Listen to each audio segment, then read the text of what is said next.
오늘 우리에게 주실 하나님 말씀은 구약성경 여호수아 4장 15절부터 5장 1절까지 말씀입니다. 구약성경 325쪽 여호수아 4장 15절부터 5장 1절까지 말씀입니다. 15절부터 24절 제가 읽고 마지막 5장 1절은 합독하겠습니다. 여호와께서 여호수아에게 말씀하여 이르시되 증거궤를 맨 제사장들에게 명령하여 요단에서 올라오게 하라 하신지라.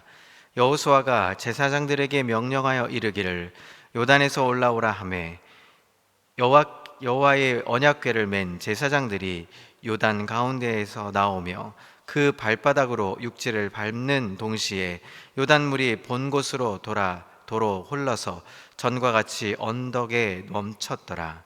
첫째 달 10일에 백성이 요단에서 올라와 여리고 동쪽 경계 길갈에 진침해 여호수아가 요단에서 가져온 그 12돌을 길갈에 세우고 이스라엘 자손들에게 말하여 이르되 후일에 너희의 자손들이 그들의 아버지에게 묻기를 이 돌들은 무슨 뜻이니까 하거든 너희는 너희의 자손들에게 알게 하여 이르기를 이스라엘이 마른 땅을 밟고 이 요단을 건넜음이라. 너희의 하나님 여호와께서 요단물을 너희 앞에서 마르게 하사 너희를 건너게 하신 것이 너희의 하나님 여호와께서 우리 앞에 홍해를 말리시고 우리를 건너게 하심과 같았나니 이는 땅의 모든 백성에게 여호와의 손이 강하신 것을 알게 하며 너희가 너희의 하나님 여호와를 항상 경외하게 하려 하심이라 하라. 함께 읽습니다. 요단 서쪽의 아모리 사람의 모든 왕들과 해변의 가나안 사람의 모든 왕들이 여호와께서 요단물을 이스라엘 자손들 앞에서 말리시고 우리를 건너게 하셨음을 듣고 마음이 녹았고 이스라엘 자손들 때문에 정신을 잃었더라. 아멘. 할렐루야. 오늘도 은혜와 평강이 삶에 넘치시기를 그리스도 이름으로 소망합니다. 오늘의 이 이야기, 이스라엘 족속이 요단강을 건널 때 강에 물이 멈춰서 마른 땅을 건너게 하셨습니다. 이스라엘 족속이 모두 다 건넌 후에 언약궤를 맨 제사장들이 올라오니 강에 물이 다시 흘러 언덕 위에 차 올라 넘치게 되는 한 사건입니다. 여러분, 만일 강물이 멈추지 않았다면 이스라엘 족속들은 강을 건널 수 없었을 겁니다. 그때 요단강이 범람하여 언덕 위까지 차올라 있었기 때문입니다. 자, 요단강, 그 강은 북쪽 갈릴리 호수에서부터 남쪽 사해에 이르는 까지 길게 흐르는 강으로 이루어져 있습니다. 가나안 안으로 들어가기 위해서는 반드시 건너야 하는 강이 바로 요단강이었습니다. 팔레스타인 지역에서 이 물이 마르지 않는 가장 큰 규모의 강입니다. 특히 비가 가장 많이 오는 3월, 4월쯤에는 요단강의 수위가 가장 높을 때입니다. 3월, 4월에 최대 깊이는 3에서 4m 정도로 깊습니다. 넓이는 최대 1.6km에 달하는 큰 강으로 절대로 걸어서는 건널 수 없습니다. 비가 오지 않는 건기 때는 이 무릎 정도 되는 1m, 아마 허리 정도 될 겁니다. 1m 깊이에 폭이 30cm 정도밖에 되지 않는 아주 작은 강에 불과하지만 우기 때는 그만큼 건너기 어려운 강입니다. 이스라엘 족속이 강을 건넌 때는 바로 우기 때였습니다. 강이 깊고 넓어서 걸어서는 절대 건널 수 없는 시기였습니다. 기적과 같은 일이 없이는 가나안 땅으로는 들어갈 수 없는 가로막힌 상황이었습니다. 이스라엘의 무리는 군인들로만 이루어진 것도 아니었습니다. 아주 어린 아이부터 노인에 이르기까지 남녀노소 모두 함께 있었습니다. 뿐만 아니라 광야에 거주할 때 필요한 짐들도 있었고 가축들도 함께 있었습니다. 요단강은 이스라엘 족속이 건널 수 없는 강이지만 강을 건너지 않으면 가나안으로 들어갈 수 없었습니다. 이때 하나님께서는 이스라엘 족속으로 하여금 강이 줄어드는 건기까지 기다리거나 강의 폭이 좁고 깊이가 낮은 북쪽으로 올라가라고 하지 않으셨습니다. 하나님께서는 바로 건너도록 여호수아에게 말씀하셨습니다. 제사장들이 언약궤를 메고 백성의 앞에 나가서 강으로 들어가면 물이 멈춰 설 것이라고 하셨습니다. 하나님께서는 이스라엘 족속으로 하여금 언덕까지 차오른 요단강을 멈추고 건너가게 하셨습니다. 모두 건너고 제사장들이 강에 올라온 후에 다시 강이 흘러 물이 언덕까지 차오라 버렸습니다. 여러분, 이것을 상상으로 한번 생각해 보십시오. 우리가 잘 아는 홍해 사건 아시죠? 홍해 사건이 이어서 요단강을 마르는 사건입니다. 물이 깊이가 언덕까지 차올랐다는 것은 도저히 건널 수 없는 깊이의 아주 깊은 강이 되었다는 것이죠. 그리고 1.6km 되는 넓은 큰 강이었다는 것입니다. 그것이 발을 댈 때마다 물이 마르고 물이 갈라졌다는 것이죠. 얼마나 놀라운 일이 아닐 수 없습니다. 이 장면이 매우 극적으로 표현되고 있습니다. 16절에서 하나님께서 여호수아에게 제사장을 요단에서 올라오게 명령하셨고, 17절의 말씀대로 여호수아가 제사장들에게 강에서 올라오라고 명령을 전달합니다.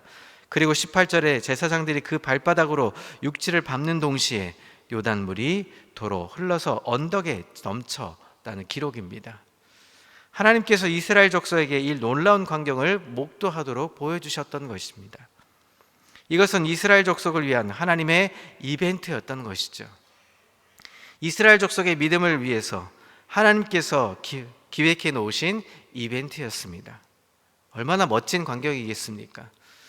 그리고 드디어 광야를 40년 돌아 귀가 닳도록 들었던 가나안의 삶으로 향해서 발을 들이는 순간이었던 것입니다.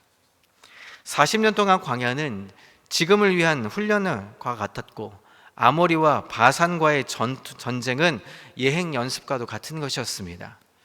이제 실전을 앞두고 요단강을 멈춰 세우고 마른 땅으로 건너는 경험은 앞으로 일어날 모든 일들을 잘 이겨내도록 하게 하시는 하나님의 격려와 같은 모습이었던 것입니다.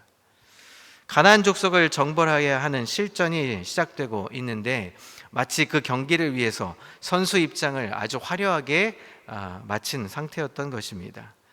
전쟁의 삼엄한 긴장이 연속되고 가나안의 우상 숭배 문화가 현혹하는 이 과정 가운데 이스라엘 족속은 오늘의 일을 까마득히 잊어버릴 수 있습니다. 하나님께서 그런 이스라엘 족속에게 무조건 믿음으로 가라고 하지 않으셨습니다. 증거를 보여주시고 믿음을 북돋아 주셨던 것입니다. 사랑하는 성도 여러분, 때로는 우리에게도 기적이 필요합니다.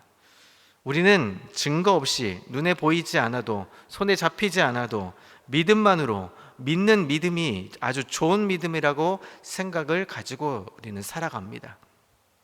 그런데 한편으로 이스라엘 족속을 보면서 우리가 너무 우리의 믿음을 과신하고 있는 건 아닌지 한번 살펴보아야 합니다. 하나님께서는 계속해서 이스라엘 족속에게 믿음의 증거들을 주시고 있기 때문입니다. 너무 빨리 잊어버리는 것이 문제이지만 믿음만을 강요하지는 않으신 상태였던 것입니다. 이 말씀을 통해 우리가 삶에 어떤 증거 없이 매일매일 믿음을 쥐어짜듯 믿는 것이 좋은 믿음이라 하고 생각하기는 쉽지 않을 수 있습니다. 믿음의 증거를 구하는 것이 어리석거나 혹은 기복적으로 여겨져 조심하는 것만이 성숙한 신앙인은 아닐 것입니다. 정직하게 하나님 앞에 우리 자신의 믿음 없음을 고백하고 하나님의 살아계심과 인도하심의 이 증거를 구하는 것도 오늘 우리가 말씀에 비추어 괜찮게 살아갈 수 있는 방법이 될 것입니다. 우리의 삶에 믿음의 증거를 일으켜 주시기를 기도하고 기대와 소망을 품고 사는 것이 더 믿음에 부합하는 것일 수도 있는 것입니다. 우리에게 늘 하나님께서 살아계셔서 우리를 위해 일하시며 돌보시고 계시는 증거가 필요합니다.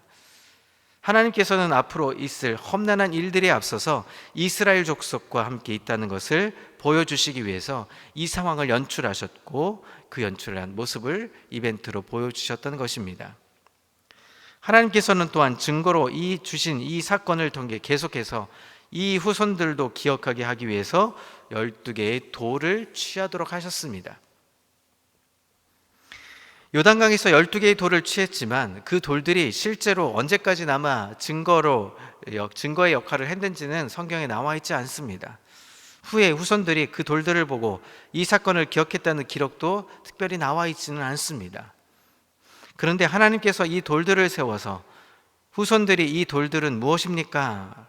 물었을 때 이 요단강의 사건을 말하고요, 하나님을 경외하는 도구로 쓰라고 하셨던 것입니다. 중요한 것은 하나님께서 이스라엘 족속과 함께 계시다는 것을 이스라엘 족속이 잊지 않고 기억하기를 원하셨던 것입니다. 자, 문제는 하나님의 기대보다 너무 빨리 이스라엘이 하나님을 잊어버린다는 것입니다. 시간이 지나고 많은 일들이 일어나고 나면 하나님이 하셨던 그때의 일은 과거의 일이 되어버립니다. 지금과 상관없는 일이 되고 말 것입니다. 우리 또한 믿음을 시작했을 때 그럴 만한 믿음의 증거들을 가지고 있었을 겁니다. 처음에 예수님 만났을 때, 처음에 교회를 문턱을 들어올 때, 여러분 우리 많은 믿음의 증거들을 가지고 있을 겁니다. 그러나 시간이 지나면 어떻습니까? 그때의 마음이 식어집니다. 그 사건이 과거의 사건으로 지나가 버리는 것이죠. 그런데 하나님께서 과거의 증거만으로 버티게 하시지 않으시고 과거와 같이 미래에도 인도하신다는 사실을 우리가 기억해야 합니다. 이스라엘 백성이 가나안에서 아이성을 정복하고 여리고성을 정복할 때도 하나님께서 함께 하셔서 전적으로 하나님의 역사를 보여주셨던 것입니다. 사랑하는 성도 여러분, 하나님께서 과거에도 나에게 역사해 주셨다면 지금 오늘 이 시간에도 하나님은 살아계셔서 우리를 위해 역사하실 것입니다. 과거의 영광을 추억하기보다 그 과거의 일이 사실이라면 현재에도 하나님께서는 동일하게 역사하시는 분이라는 것을 우리는 기억해야 하는 것입니다. 하나님께서는 길갈에 세운 12개의 돌은 하나님께서 과거에 그랬어 라고 추억하는 도구가 아니라는 사실입니다. 과거에도 그랬듯이 현재에도 하나님께서 우리에게 역사하고 계신다는 증거의 돌들이었던 것입니다. 하나님께서 과거의 일을 통해서 현재 또한 앞으로의 미래의 일도 하나님은 함께 우리를 인도하시고 함께 하신다는 것을 우리에게 보여주고 있는 것입니다. 하나님께서 과거에 우리에게 역사하셨다면 동일하게 오늘 지금 이 순간에도, 아니 앞으로 우리의 삶의 모든 영역에서 하나님은 우리를 위해 인도하시는 것입니다. 그 마음을 잊지 않는 귀한 우리 모든 성도가 되시기를 소망합니다. 마지막 5장 1절을 보시죠. 5장 1절에 보니까 하나님께서 일으킨 그 일에 대해서 가나안 일대까지 소문이 파다하게 퍼졌습니다. 여러분, 그것이 얼마나 큰일인 사건이었겠습니까? 홍해가 갈라졌듯이 40년이 지나서 이제 요단강을 갈라버리셨습니다. 아직 전쟁을 시작하지 않았지만 요단강의 사건만으로도 이미 정신적인 상태는 승패가 난 것과 같았습니다. 가나안 사람들의 모든 왕들의 마음이 녹았고 정신을 잃어버릴 만큼의 아주 놀라운 사건이었습니다. 이스라엘 족속은 아무것도 한 것이 없었습니다. 하나님께서 요단강 물을 멈추고 건너게만 하셨는데 그 소문을 듣고 적들이 초주검이 된 상태였던 것입니다. 하물며 하나님 이스라엘 족속은 어떠했는지 생각해 보십시오. 단지 요단강을 건너 가나안 땅으로 들어갔을 뿐입니다. 아무것도 한 것이 없습니다. 기도한 것도 아닙니다. 그냥 여호수아에게 명령하셨고 여호수아는 전달했을 뿐이고 사람들은 순종했을 뿐입니다. 아무 일도 하지 않았습니다. 적들이 정신을 잃고 초주검이 됐다는 것은 그만큼 이 사건은 엄청난 충격으로 다가왔다는 것입니다. 그들의 믿음과 기세가 높이 올라갔었을 겁니다. 사실 이스라엘 족속은 어떻게 보면 강 하나 건널 수 없는 나약한 존재라고 말할 수 있습니다. 하나님께서 주시는 약속의 땅을 향해 가지만 강이 가로막을 갈 수 없는 나약한 존재였던 것입니다. 또한 이스라엘 족속은 그렇게 전쟁에 능한 족속도 아니었습니다. 그럴 실력도 갖추지 않은 상태로 이 광야의 시간을 버텨왔습니다. 그런 이스라엘 족속을 보고 가나안 왕들의 마음이 녹고 정신을 잃었다는 것은 바로 하나님께서 하셨다는 일들 때문이었던 것이죠. 이스라엘 족속의 능력을 본 것이 아니라 하나님께서 요단강을 멈추고 건너게 하신 것을 본 때문입니다. 이스라엘 족속처럼 우리 하나님의 자녀이며 믿음의 신자이지만 생각보다 멋도 없고 좋은 사람도 우리는 아닐 수 있습니다. 세상에는 기독교인들보다, 믿는 사람들보다 더 멋지고 더 좋은 사람들은 참 많이 있습니다. 그래서 하나님은 생각보다 바보 같다라고 말할 수도 있을 겁니다. 왜냐하면 잘나고 멋진 사람들이 이 세상에 많은데 그 사람들을 두고 아주 보잘것없고 우리는 죄는 잊어버리고 눈 감으시고 인내하시고 속아주시는 하나님을 보면 어떻게 보면 바보 같은 분 같다라고 생각할 수 있을 겁니다. 그래서 우리는 믿음의 근거를 자기 자신이 아니라 하나님에게 찾아야 합니다. 우리의 믿음의 근거를 어디서 찾아야 합니까? 바로 하나님에게서 찾아야 하는 것입니다. 하나님께서는 예수 그리스도를 우리 대신 심판하시고 우리를 용서해 주시기 때문입니다. 사랑하는 성도 여러분, 오늘 이 말씀을 통해서 우리가 배워야 한다는 한 가지 사실은 승리가 우리의 것이 아니라 하나님의 것이고 하나님께서 우리를 손안에 두시고 우리에게 승리케 해주신다는 사실입니다.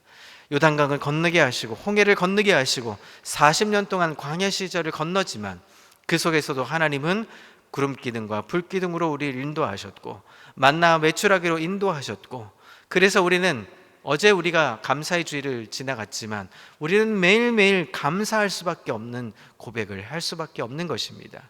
오늘 하루도 어제만 감사한 것으로 그치는 것이 아니라 오늘도 내일도 주님 부르시는 그날까지, 주님 오시는 그날까지 우리는 매일 감사, 매일 은혜, 매일 하나님이 인내하시고 매일 우리와 함께 하시고 우리를 내버려 두시지 아니하시고 결국은 하나님의 땅으로 당도하게 만들어주시는 하나님의 인도하심을 매일매일 경험하는 놀라운 은혜의 삶, 감사의 삶, 은혜의 그 순종의 삶이 되시기를 그리스도의 이름으로 소망합니다. 기도하겠습니다. 하나님 아버지, 오늘 우리의 말씀을 고백하며 하나님, 우리도 하나님 말씀 속에 우리가 잊어버리지 않도록 그 말씀을 깊이 상고하게 하시고 가슴 깊이 아로새겨서 이 땅을 살아가는 지혜와 능력이 우리 것이 아니라 하나님이 주시는 것임을 잊지 않고 살아가는 감사의 날, 은혜의 날, 기쁨의 날, 순종의 날이 되게 주여 함께하여 주시옵소서. 이 땅을 살아가 하나님, 어제만 우리가 감사 주일을 지키는 것이 아니라 매일매일 삶 속에서 감사의 날을 지키어가는 우리의 모습이 되게 인도해 주옵소서. 그래서 하나님이 도우시고 인도하시는 것에 하나님 늘 기쁨으로 사는, 그래서 그것을 증거로 삼아 세상 사람들에게 널리 전파하는 하나님의 사람들에게 인도해 주옵소서. 감사하며 예수님의 이름으로 기도합니다.